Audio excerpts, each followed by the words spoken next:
So, my name is TeAnne Chenault, and I have three children. I have a set of twins who are currently 16, boy-girl twins, and I have a 6-year-old daughter. Or she's 7, sorry. So I have a full gambit.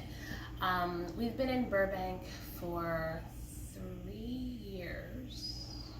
4 years. Burbank for 4 years. The twins were in 7th grade when we moved here. So I grew up in a African American community. So it's just I'm from DC, the DC, Maryland area. And so everybody was black, and you went to school with black people, and black people were in your house, and it's just black people all over. So that was my upbringing, in my own academic career. So I went to college. I went to a historically black college. I went to a historically black college for grad school. So that is, I did a lot of get out to vote activities when I was younger. So it's just like a very Afrocentric upbringing. But what I didn't understand until I got here to Burbank is that I took that for granted in terms of the way we interacted with teachers, in terms of the curriculum, in terms of just kind of casual interactions with each other, because we were all the same and we understood, kind of our cultural speak and our cultural norms and all of that. So when I got here, and even the kids, even though they went to a lot of multicultural schools, we were still, we lived in Maryland, the family was still there, and it was a diverse school system, but it was still very much kind of an urban, ethnic kind of environment. We got here to Burbank, which is totally not that. And they were in 7th grade.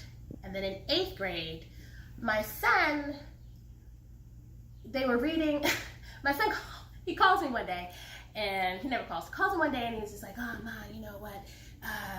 This kid called me a nigger. I was like, what? I'm like, what do you mean? Totally it just did not occur to me that this would ever happen in school. So they're like, yeah, he called me a nigger, and then then we had this, altercation at the water fountain. It was not a fight, they were just having a conversation. So I call up the school, I'm like, what's going on here?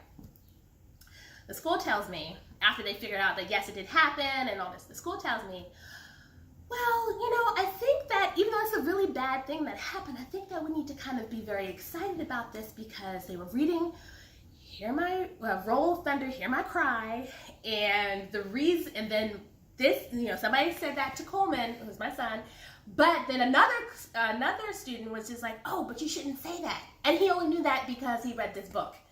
And I was just like, okay, so you're telling me they read a 50-year-old book and about, Jim Crow, and now I should be happy that some little white kid understood that? And, I was like, no, I'm not happy. So we worked through that. So then when he got to high school, we got to 9th grade, he sends me this text. And I'm like, what is this kid talking about? What is this text about?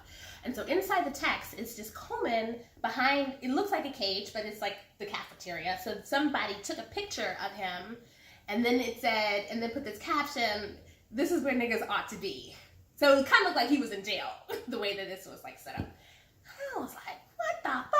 So I called everybody, I called the principal, I emailed the superintendent, I called the favorite teacher, I emailed the favorite teacher, I sent the picture, and they did their investigation and they figured out who it was, and because those things, because they posted it. They posted it on Snapchat. So the thing is that, those are really kind of hard to find because it disappears. But this random kid who took the picture took some other girl's phone and then posted it off of her account, and then they took a picture of it. So they were able to track it. So that's kind of where I got started in terms of, getting involved and trying to get a more diverse curriculum inside of a Burbank school systems. And I'm going to tell you, I probably would not have been active in it because my kids are seniors now. But then I'm like, oh, but I have this 6-year-old coming up, so I'm clearly going to be here for a while. So that's kind of where I got in, why I got involved in it. And I, met up with some moms, and then we, were trying to do things. I would like to see more I think that in order to really affect a change, we need to, one, work with the school board and get the curriculum and all of that. But there's also has to be a teacher training component to it, because the teachers do not have that sensitivity. They don't understand, a lot of times they don't understand that people are different. People like to say, oh, I don't see color. Well, you're stupid. No, I'm sorry, that's not nice.